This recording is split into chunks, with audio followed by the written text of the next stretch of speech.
South Korea proposes FSC screening of crypto execs before employment.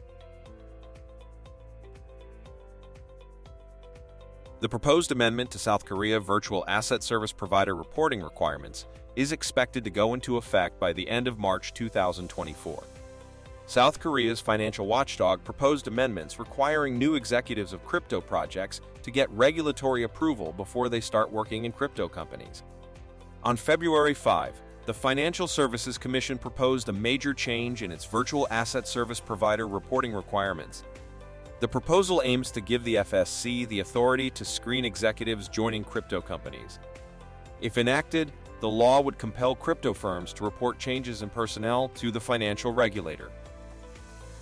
With this, executives would not be able to start their jobs unless the FSC approves their personnel change report. Local news outlet Money Today expects the amendment to go into effect by the end of March 2024, after going through several procedures, including a review from the Ministry of Government Legislation and a resolution by the FC. Once the ordinance is revised, the rules will apply to VASP renewal reports to be made in the second half of 2024.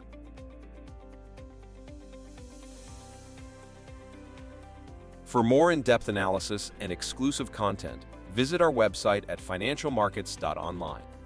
Don't forget to like this video, subscribe to our channel, and hit the notification bell to stay updated on the latest financial trends.